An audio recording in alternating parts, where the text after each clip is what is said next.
అందరికీ నమస్కారం. God bless you.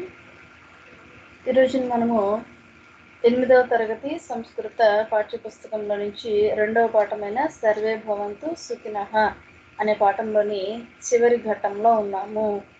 ఈరోజుతోనే ఈ పాఠాన్ని మనము ముగించుకుందాం. ఈ పాఠం యొక్క సారాంశాన్ని మనం గమనించినట్లయితే ఇప్పటి వరకు మనం ఏం చెప్పుకున్నాము? జంతువులు అన్నీ కూడా మనిషిని ప్రశ్నిస్తూ ఉన్నాయి. వాటన్నిటికీ కూడా మనిషి సమాధానము చెబుతూ ఉన్నాడు.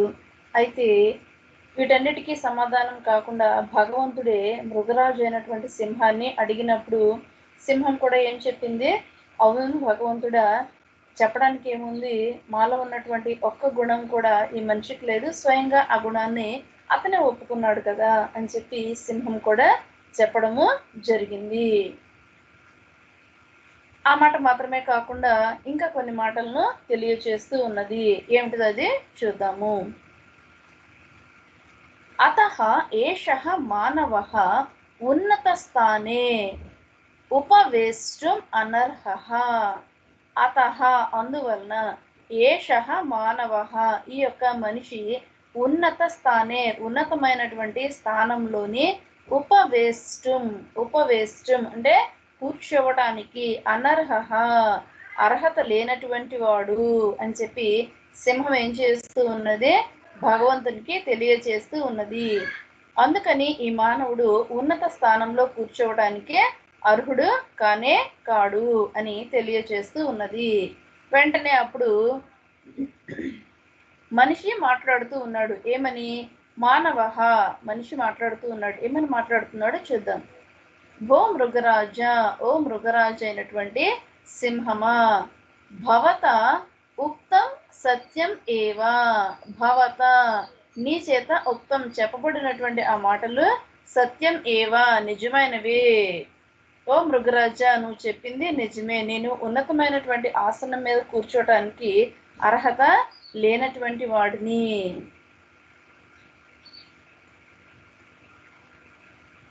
భవత్సు ఇవ సామర్థ్యం మయి నాస్తి. భవస్తు మీకు వలనే ఇవ ఇటువంటి సామర్థ్యం నాకు మయి నాకు నాస్తి లేదు. మీకు ఉన్నటువంటి సామర్థ్యాలలో ఏ సామర్థ్యము కూడా నాకు లేదు. కింతు కానీ మమ బుద్ధి శక్తి అస్తి. మమ నాకు ఏమున్నది? బుద్ధి శక్తి ఉన్నది. బుద్ధి బలము తెలివితేటలు నాకు ఉన్నాయి. మీలో మాదిరి నాలో ఎటువంటి సామర్థ్యము లేదు, కానీ నాకేముంది? బుద్ధి బలము ఉన్నది, నాకు తెలివితేటలు ఉన్నాయి అని చెప్పి మృగరాజు అయినటువంటి సింహంతోని మనిషి చెబుతూ ఉన్నాడు. తేన అహం సర్వానపి.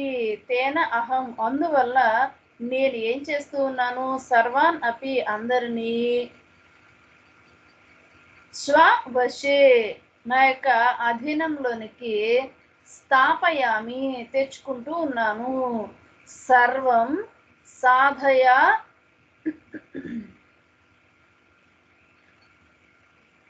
సాధయామి అపి. సర్వం అన్నింటినీ కూడా సాధయామి అపి నేను సాధిస్తూ ఉన్నాను. ఆ శక్తితోనే నేను అందరినీ నా వశంలో ఉంచుకుంటూ ఉన్నాను. అన్నింటినీ కూడా నేనేం చేస్తూ ఉన్నాను? సాధిస్తూ ఉన్నాను. మీరు గుర్రం అంది నా మీద ఎక్కుతావు కాబట్టి నేనే గొప్పవాడిని అంది. ఆ గుర్రం ఎక్కినప్పుడు అది ఇష్టం వచ్చినట్లు వెళ్లకుండా దాన్ని అదుపులో ఉంచుకునేటటువంటి శక్తి నాకు ఉన్నది. అలాగే చిలుక అన్నది నేను చక్కగా పాడతాను, నా గొంతు బాగుంది కదా అని. దాన్ని కూడా నేను పంజరంలో పెట్టి ఏం చేయగలను? దాంతో మాటలు నేను చెప్పించగలను. ఆ తెలివితేటలు నాకు ఉన్నాయి. గాడిద బరువులు మోస్తున్నానని చెప్పింది. ఆ బరువులు మోస్తున్నటువంటి ఆ గాడిదను కూడా నేనేం చేయగలను? నేను చెప్పినట్లుగా అది నడుచుకునేలాగా దాని మీద బరువులు పెట్టి మరీ మోయించగలను. ఇటువంటి బుద్ధి నాకు ఉన్నది. కాబట్టి నేను అన్నింటినీ కూడా సాధించగలుగుతున్నాను అని చెప్పి మనిషి చెప్తూ ఉన్నాడు. దేవః దేవుడు అంటూ ఉన్నాడు. ఇదానీం జ్ఞాతం కలు. ఇదానీం ఈ విషయము మీకు ఇప్పుడు జ్ఞాతం కలు తెలిసిందా. మానవః బుద్ధి శక్త్యా మనిషి తన యొక్క బుద్ధి బలంతోని సర్వేషాం అపేక్షయా అందరినీ కూడా తన అపేక్షయ అధీనంలోనే ఉంచుకుంటూ ఉన్నాడు. సర్వేషాం అపేక్షయా శ్రేష్ఠ సర్వేషాం అందరినీ కూడా అందరికంటే కూడా అపేక్షయ శ్రేష్ఠ ఉన్నతమైనటువంటి వాడు ఉత్తమమైనటువంటి వాడు. అతః అందువలన మమ పార్శ్వే నా యొక్క సమీపంలోని నా ప్రక్కన ఉపవిష్టవాన్ కూర్చొని ఉన్నాడు. అతడు అన్నింటినీ కూడా తన స్వాధీనంలో ఉంచుకుంటున్నాడు కాబట్టి అందరికంటే అతడే చాలా శ్రేష్టమైనటువంటి వాడు. కాబట్టి అతడు నా పక్కన కూర్చున్నాడు. ఇప్పుడు తెలిసింది కదా అని భగవంతుడు అంటూ ఉన్నాడు. మానవుడు తన బుద్ధి శక్తితోని అందరికంటే చాలా గొప్పవాడిగా పేరును పొందుకున్నాడు. అందుకే నా పక్కన అతడు కూర్చున్నాడు అని చెప్పి భగవంతుడు ఆ జంతువులన్నింటికీ కూడా తెలియచేస్తూ ఉన్నాడు. వెంటనే గజహ ఏనుగు అంటూ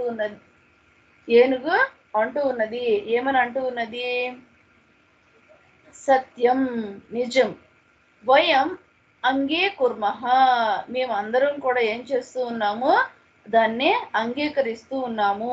కింతు కానీ ఏషః స్వబుద్ధి శక్త్యా ఏషః అతడు స్వబుద్ధి శక్త్యా తన యొక్క బుద్ధి బలము తెలివితేటలు అనేవి ఏవైతే ఉన్నాయి అని అనుకుంటూ ఉన్నాడో ఆ బుద్ధి బలంతోని భూలోకం నరకం కుర్వన్నస్తి భూలోకాన్ని నరకంగా చేస్తూ ఉన్నాడు. దాన్ని మొత్తం భూలోకాన్ని అంతటినీ కూడా ఏం చేస్తూ ఉన్నాడు? నరకంలాగా మారుస్తూ ఉన్నాడు అని చెప్పి ఏనుగు చెబుతూ ఉన్నది. నిజమే, మేమందరం ఒప్పుకుంటూ ఉన్నాం. కానీ ఇతడు తన బుద్ధి బలం ఏదైతే ఉన్నదో తెలివితేటలు ఏవైతే ఉన్నాయో వాటితోనే ఈ భూలోకం అంతటినీ కూడా నరకంగా చేసేస్తూ ఉన్నాడు అని అంటూ ఇంకేం చెప్తుందంట ఏనుగు? అస్మాన్ సర్వాన్ అపి పీడయన్ అస్తి అస్మాన్ సర్వాన్ అపి మమ్ములను అందరినీ కూడా అస్మాన్ మమ్ములను సర్వాన్ అందరినీ అపి కూడా పీడయన్ అస్తి పీడిస్తూ ఉన్నాడు, బాధిస్తూ ఉన్నాడు, మమ్మల్ని అందరినీ కూడా చాలా బాధ పెడుతూ ఉన్నాడు అని చెప్పి ఈ విధంగా బాధ పెడుతూ ఉన్నాడు. మృగరాజు అయినటువంటి సింహాన్ని కూడా మనిషి ఏం చేస్తూ ఉన్నాడు? బాధ పెడుతూ ఉన్నాడు అని ఏనుగు తెలియచేసింది. ఈ లోపుగా హరిణహ జింక మాట్లాడుతూ ఏమంటుందో చూద్దాం. దేవా ఓ భగవంతుడా, తస్మై కృపయా మీ యొక్క కృప వలన సద్బుద్ధిం దదాతు అతనికి మీరేం చేయండి? మంచి బుద్ధిని ప్రసాదించండి. కృపయా దయతోనే సద్బుద్ధిం దదాతు మంచి బుద్ధిని అతనికి ప్రసాదించండి. తేన వయం సర్వే సుఖేన జీవంతు శక్నుమః తేన దానివల్ల ఏమవుతాము? వయం సర్వే వయం మేము సర్వే అందరము సుఖేన సుఖముగా జీవంతు జీవనాన్ని సాగించటానికి శక్నుమః సమర్థులం అవుతాము. మనిషికి గనుక భగవంతుడా మనిషికి దయచేసి మంచి బుద్ధిని ప్రసాదించు, దానివల్ల ఏమవుతాము? మేమందరం కూడా చాలా సుఖంగా జీవిస్తాము అని చెప్పి జింక చెబుతూ ఉన్నది. ఆ మాటలకి భగవంతుడు ఈ విధంగా సమాధానం చెబుతూ ఉన్నాడు. ఏమని? అస్తు అంటే అలాగే జరుగునుగాక అని చెప్పి అంటూ ఉన్నాడు. తథాస్తు అలాగే జరుగుతుంది. మానవస్య బుద్ధిం మానవుని యొక్క బుద్ధిని సన్మార్గే మంచి మార్గంలోని ప్రవర్తయితుం ప్రేరయిష్యామి మానవస్య బుద్ధిం మనిషి యొక్క బుద్ధిని సన్మార్గే మంచి మార్గంలోని ప్రవర్తయితుం ప్రవర్తించడానికి నడుచుకోవడానికి ప్రేరయిష్యామి నేను ప్రేరేపిస్తాను. అతడు బుద్ధిని నేనేం చేస్తూ ఉంటాను? ప్రేరేపిస్తూ ఉంటాను. నువ్వు మంచి పనులను చెయ్యి, మంచి దారిలో వెళ్ళు అని నేను అతని బుద్ధిని ప్రేరేపిస్తాను అని భగవంతుడు కూడా వాటన్నిటికీ హామీ ఇస్తూ ఉన్నట్లుగా మాట్లాడుతూ ఉన్నాడు. అలాగే కానివ్వు, మానవుడు మంచి దారిలో నడిచేలాగా నేను కూడా ప్రేరేపిస్తాను అని చెప్పి చెబుతూ ఉన్నాడు.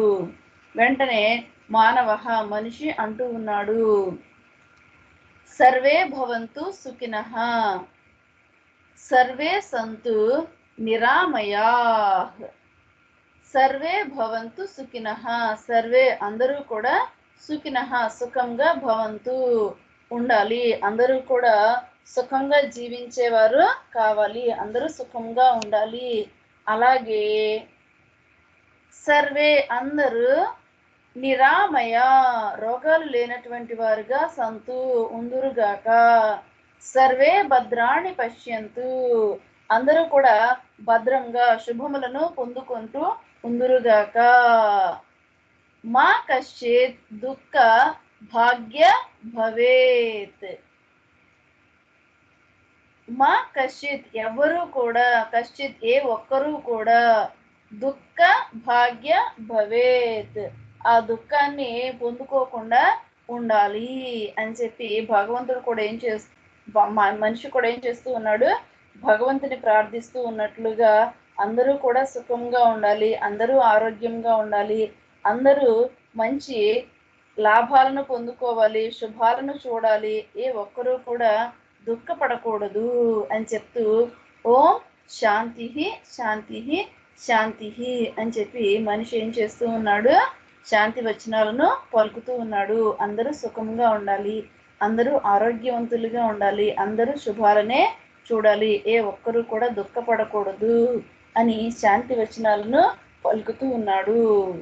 ఇది అందరూ కూడా సుఖంగా ఉండాలి అని మనిషి కష్టపెడుతున్నాడు అని జంతువులు అనుకుంటూ ఉన్నాయి, ఆ జంతువులు నా అధీనంలో తీసుకుంటున్నానని మనిషి అనుకుంటున్నాడు. కాబట్టి వీటన్నిటికీ పరిష్కారము భగవంతుడే స్వయంగా వచ్చి ఏం చేస్తూ ఉన్నాడు, ఒక సభను ఏర్పాటు చేసి వీరందరికీ ఉన్నటువంటి సమస్యలు తెలుసుకొని ఆ సమస్యలకు పరిష్కారంగా ఎవరు ఏం చెయ్యాలి అన్నట్లుగా అతను కూడా భగవంతుడు కూడా ఏం చేస్తూ ఉన్నాడు, తెలియచేస్తూ ఉన్నాడు. మనిషి కూడా దానికి అంగీకరించినట్లుగా అందరూ సుఖంగా ఉండటం కోసము, అందరూ ఆరోగ్యంగా ఉండడం కోసము, అందరూ మంచిని పొందుకునేటట్లుగా, ఎవరు కూడా దుఃఖపడకుండా ఉండేటట్లుగా నేను కూడా నా వంతు ప్రయత్నం చేస్తాను అన్నట్లుగా మనిషి కూడా ఏం చేస్తూ ఉన్నాడు, భగవంతునికి ప్రమాణపూర్వకంగా చెబుతున్నట్లుగా ఆ మాటలను తెలియచేశాడు. ఇంతటితోని రెండవ పాఠమైనటువంటి సర్వే భవంతు సుఖినః అనే పాఠము పూర్తి అయ్యింది.